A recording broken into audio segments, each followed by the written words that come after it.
Bonjour, à la une de la Tribune des travailleurs cette semaine, ce que disent les travailleurs en grève.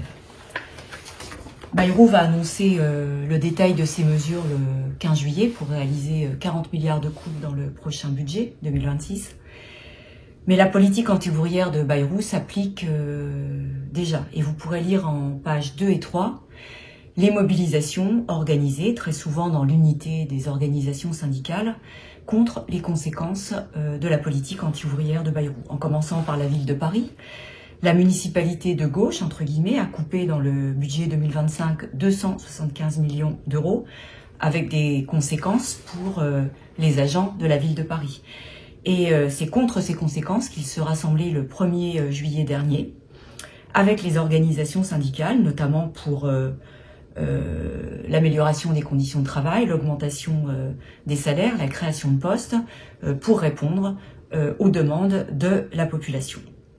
Et puis vous pourrez lire également dans ces mêmes pages la grève, un article sur la grève qui a été très suivi à l'aviation civile, puisque entre 40 et 50% de vols ont été annulés la semaine dernière sur les 2 jours de grève, les 3 et 4 juillet. Et l'article revient sur les raisons de cette grève. La première raison, c'est l'opposition aux mesures contenues dans un protocole social 2023-2027 qui menace les sécurités aériennes, notamment en flexibilisant et en réorganisant le travail des agents. L'article explique bien que dans certaines tours de contrôle, il manque 30% de l'effectif, ce qui effectivement met en cause la sécurité.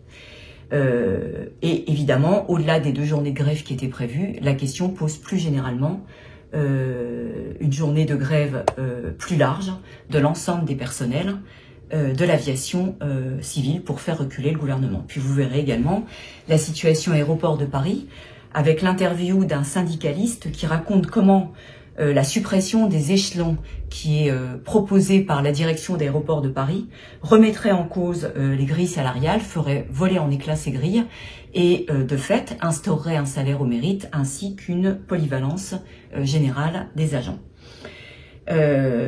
Conséquence également pour les écoles de la politique du gouvernement puisque les écoles ont dû fermer la semaine dernière en raison de la canicule. Enfin, certaines ont fermé, d'autres pas, puisque c'était laissé à l'appréciation des directeurs d'école, ce qui fait que les écoles, quand elles étaient restées ouvertes, ont été transformées en garderies. Tout ça pourquoi? Eh bien parce que l'État n'a pas mis en œuvre les moyens nécessaires pour adapter les locaux à des canicules qui vont quand même devenir la règle dans les périodes qui viennent. Évidemment, ça nous ramène à ce que font aussi les organisations de gauche. Vous verrez, l'éditorial de cette semaine revient sur une possible dissolution de l'Assemblée nationale, puisque maintenant la date est passée pour proposer une nouvelle dissolution.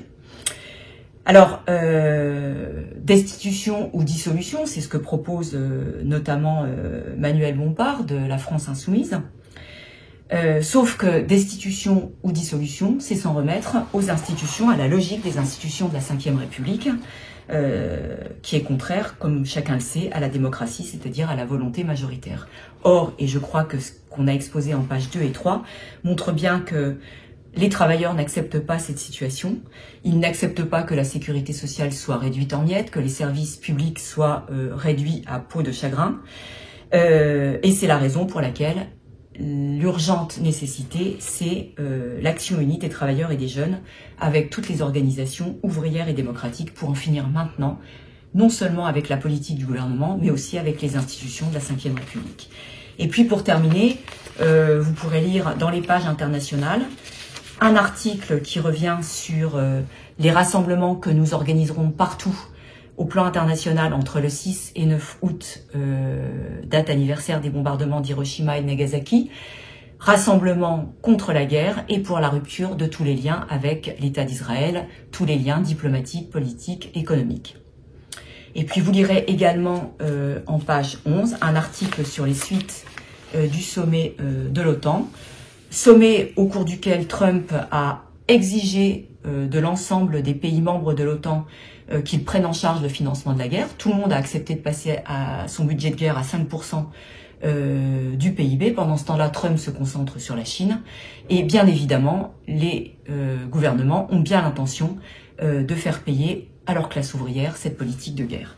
Alors, un journal qui va tout l'été informer de la politique du gouvernement, mais aussi des éléments de résistance. Pour ce numéro, un nouveau record d'abonnements est battu, puisque nous sommes à 8 901 abonnements. Poursuivons la campagne des abonnements d'été.